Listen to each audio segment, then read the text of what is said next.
Welcome to Dan Really Likes Wine, presented by Pick and Pay, and welcome to week 2 of lockdown. By this stage, if you're anything like the Nickel household, you should be ready to do a PhD in Peppa Pig. You should have considered selling your children on the internet and then thought the better of it, but only just. And you're starting to think of new ways to try and make spaghetti taste just a little different and more palatable. It's hopefully not been that bad. We obviously record these a little in advance, but hopefully you are still staying home, you are still isolating, you're still looking after yourself, you're not going absolutely mad, and fingers crossed we're starting to see the isolation of the lockdown have an impact in terms of this wretched coronavirus and the impact it is having. And there are a couple of silver linings, as I alluded to last week, and one of those is that we get a bit more time to spend with our families if you are home with your family, or even if you're on your own, time for a bit of reflection and a slightly slower life than the one to which we are normally used to. You've also got the chance to drink some wine, and following on from last week where we looked at some white wine that was both good quality but also good value at a time when we're possibly a little worried about the future, worried about where we're going work-wise, our businesses, are we still going to have jobs, what's the economy going to look like in the aftermath of the coronavirus, will it be an economic wasteland, or can we pick up from where we left off and hopefully get a little stronger? Either way, we're probably watching what we spend pretty carefully, and although we still want some wine, we still want to enjoy a glass or two with dinner in the evenings with friends, or even if you're on your own, you do want to do so having an eye on your budget. So this week I've got 3 bottles of red and a rosé. Last week I kept them all to 100 Rand. This week 3 of them 100 Rand. One of them's a bit more expensive, but I think is exceptionally good value. I'll explain my choice in a little more detail when we get to it. But we kick off with a rosé before we go into 3 reds, and a rosé that pays tribute to a guy called Merlot van der Spey. Merlot arrived in South Africa in 1707, which I think was the same year Skulk Brits made his debut as a professional rugby player.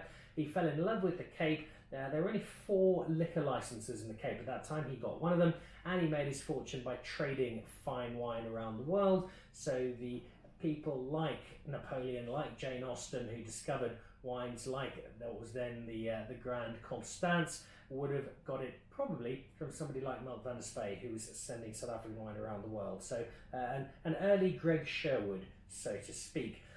This Van der Spey family now celebrate the history of their ancestor with the Cape Town Wine Company, which has an interesting note to the label. If you look closely, you can see there, wine of origin Cape Town. Now that came into play only in the last year or so. We know wine of origin Stellenbosch, wine of origin Paarl, of Wellington, of Swartland. The appellations are all quite specific. They're very important. The most important ones in terms of global recognition are your Bordeaux and Rhone and where your French wines come from. But in South Africa, they watch quite closely. And this is one that's, it's got 2 views to it really, wine of origin Cape Town. Because some people thought, well, it's fantastic, you're marketing Cape Town, you're taking advantage of the Cape Town name to sell wine, it's really clever. Others have questioned whether it is only that and there's no real substance to the wine. I think it's absolutely fine, and this Cape Town Wine Company has taken advantage of the Cape Town history of the family to create the Cape Town Wine Company, wine of origin Cape Town, and produce, amongst others, this rosé. Now I thought I'd add in a rosé because it is a wine that a lot of people, myself included, are drinking more of, and not just in the traditional south of France style, drink it to look cool while wearing swimwear or soft linens and soaking up some Mediterranean sunshine, but more because increasingly it's becoming a really good food wine. Wine that's no longer quite so sweet, but has got a beautiful savoury, lighter feel to it. And given that this is a blend of Shiraz Merlot, I expect it to be a rosé with just a little bit more meat on the bone, so to speak.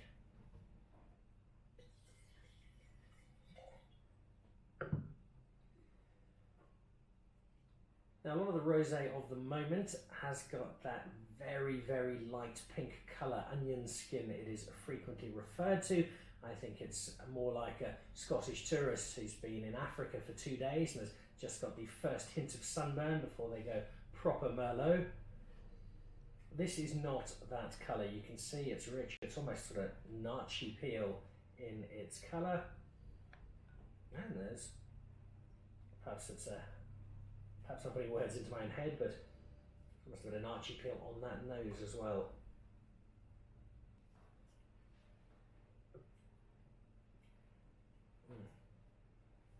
And as suspected, there is a bit of weight to this particular wine. It's slightly heavier, especially for a rosé. We normally think of rosé being particularly light and delicate. This is almost a little bit more muscular, as that Shiraz in particular comes through. But what it does mean is you've got a wine here that, especially as it's a little cooler, if you like rosé, but you want something that's going with an evening meal, you could have this very, very happily with a piece of steak, or if you're just having a brine or a bourrabousse roll, it's going to work absolutely fine.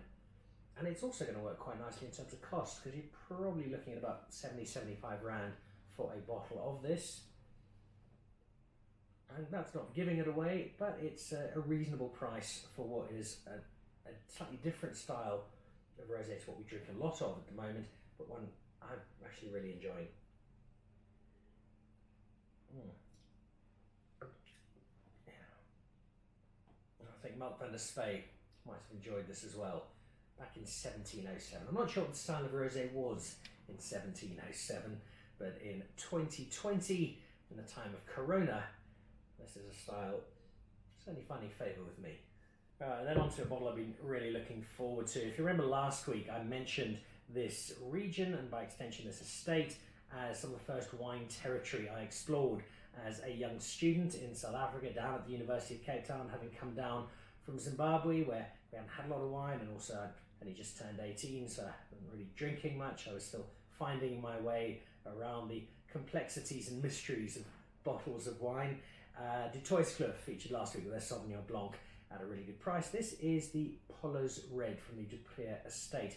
And if I think back to my early days at UCT, the first wines I had, I think the Lamont Millennium was one of the very first South African wines I had on a wine tasting out in Franschhoek. The Porcupine Ridge Pinotage, I seem to remember, was also an early one. And then this one sticks to the mind.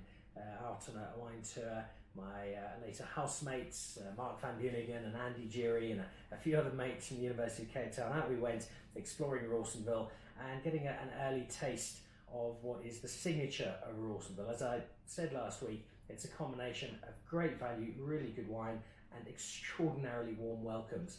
And you find that because they're slightly more off the beaten track. Not that you don't get looked after in the heart of Stellenbosch, for example, but you've generally got a lot of traction, a lot of people coming through, not so many in somewhere like Rawsonville, so you get a bit more time. People are always happy to engage, to chat to you, to tell you a story. In fact, I seem to remember, and I apologise if I've got this wrong, but the winemaker at Du Preez arriving late to a wedding the day that we were there, because he decided to stay on and do a bit more wine tasting with us. I'm not sure his wife was very happy, so my apologies if you're watching this, but we certainly had a really, really good afternoon. And we bought a fair amount of this Paulas Red for two very simple reasons. We liked it and we could afford it. Now when you're a student, budget defines pretty much everything you do, and here was a wine that at that stage was, okay, we're going back a little, 20 odd years ago, but we're probably looking at 20 rand a bottle, if that. It hasn't gone up by a huge amount. You're now looking at about 45 rand a bottle or thereabouts, maybe pushing up to 50. But for a bottle of what has always been for me really, really pleasant red, that is a more than acceptable price. Now, if memory serves, this wine is kind of like lunch on Boxing Day. It's a bit of everything left over thrown together to make a blend. I bought this a couple of years ago at the estate. I cannot for the life of me remember exactly what the makeup was, but if memory serves, there's a fair bit of pinotage in there.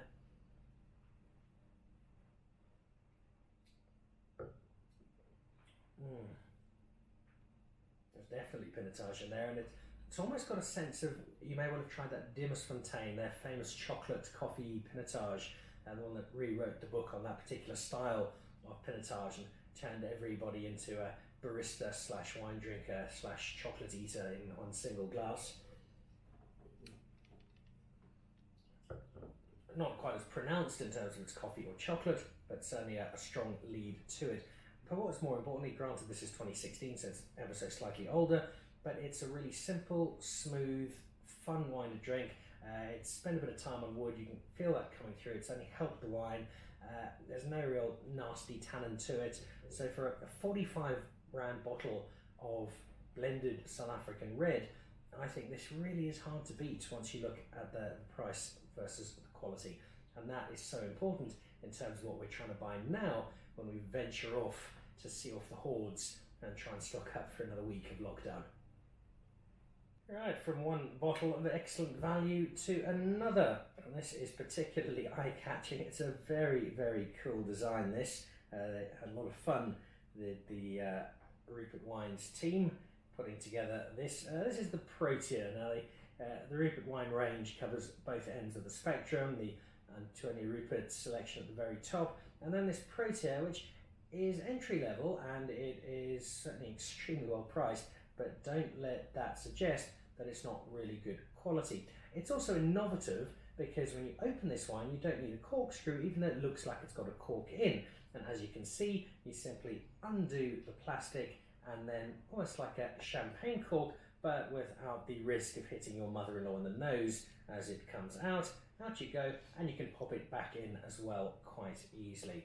So this is the Protea Merlot, and as has been said, not just by me, but on many, many platforms, by people looking to introduce you to red wine for the first time, or looking at giving you a wine that, if it is slightly more inexpensive or younger, you feel comfortable having a crack at, and then Merlot is a pretty good grape to go to. Generally, the tannins are pretty soft, and so a younger wine, a more inexpensive wine where you might be worried with, say, a Cabernet Sauvignon that might be just a little harsh on the palate because of those tannins, in the case of a Merlot, isn't going to be nearly so much of an issue. Not the softness of a Cinsault or a Pinot Noir in that sense, but more just a very gentle wine, I suppose.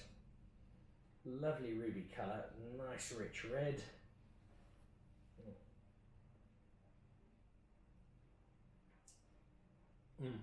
That definitely does the job. It's really soft, but you've still got that nice cherry feel come through, those dark fruits that characterise Merlot in a grape that is resurging and resurging and resurging over the last 2 or 3 years, where Merlot was largely consigned to the back end of a blend, doing a lot of the hard work but not getting much credit. We're now starting to see Merlot in its own right get showcased as an individual variety a lot more.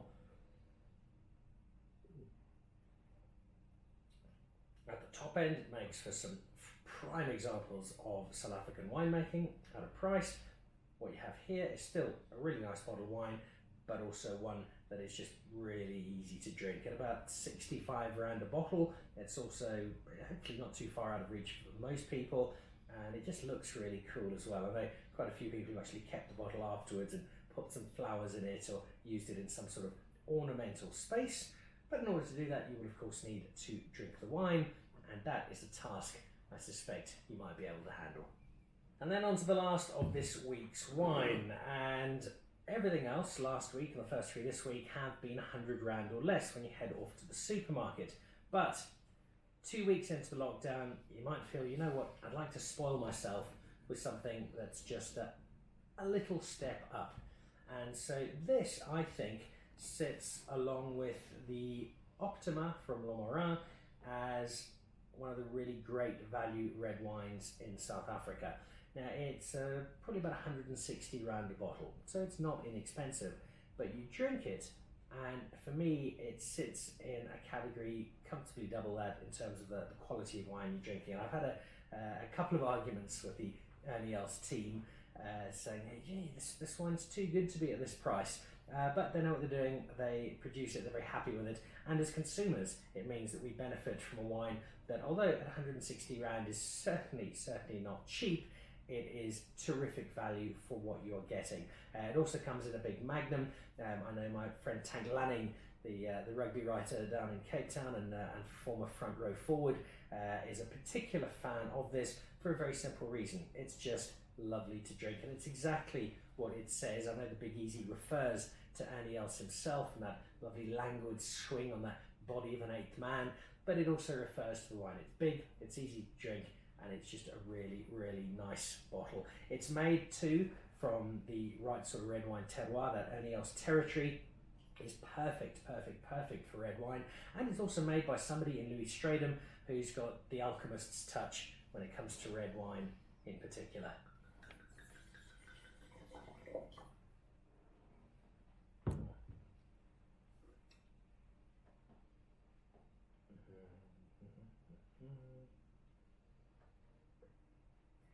So this is also a bits and pieces wine of sorts, not unlike the Paulas Red, but very specifically chosen bits and pieces. 60% Shiraz to kick it off. You then got 20% Cab Sav in there, and the Ernie Cabernet Sauvignon of the last few years has been extraordinarily good. And then they've thrown in a few other little odds and ends. I think there's a bit of Grenache in there, a little bit of Viognier, a little bit of white wine. And it just all comes together in such a glorious symphony of wine.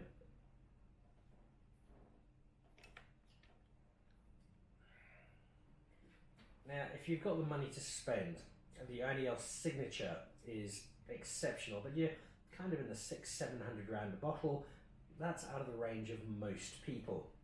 You've then got the proprietors range. Those are outstanding. I was lucky enough to have those wines at the christenings of both my daughter and my son at my wife's village in Greece. Ernie very kindly had some wine sent down from their distributors in Germany. It found its way on the back of a couple of donkeys to a little village in the middle of the Greek countryside, and there is now an entire village in Greece who think that Ernie is a winemaker and nothing more, because golf is not a sport that gets great attention in the country of Greece. But then you get this Big Easy, and it celebrates the terroir, it celebrates the quality of the winemaker, it celebrates the quality of the grapes they produce down in Ernie territory, which now includes Stellenzucht with Ernie and Baron Hans from Germany, who's now bought into the business. As together they take Ernie into uncharted territory, but it's territory that's led by some terrific wine. And I think if you're going to make an investment, if you've got 150, 160 rand to spend on a bottle of wine, and granted that's not everybody, then this is an investment that I think you'll find is well justified. I'd go out of all of these probably with that Duplia in terms of overall package, because I think at 45 rand a bottle, it's such good value for it's a really nice wine. And that Protea Merlot though is lovely as well. And if you want something a little different, a savoury rosé that's going to do a great job with some food over dinner, and then you've got the Cape Town Wine Company. But with all these wines, they just accentuate a combination of quality and of value. So have a look around when you've put your mask on, you've showered in hand sanitizer, and you've shot off to your local Pick and Pay to scour and find what you need for the next week or so. In between the essential provisions, I hope there's a bottle of wine or two in there, and you're supporting the South African wine industry, but also giving yourself a little treat when you get back home. So enjoy the wine you're drinking, enjoy it in moderation. Remember, we need to keep our immunity up, and also, although there's perhaps 2 weeks into the lockdown, the desire to drink a little more than perhaps we should, do try and avoid that. Enjoy the wine, don't overindulge in it. And make sure that when we get out of this lockdown, you're still feeling nice and fit and healthy and ready to take on the world. Back again next week with some more suggestions for our last week, fingers crossed, of the lockdown. Keep safe, stay isolated, stay healthy. I'll see you next week. Cheers.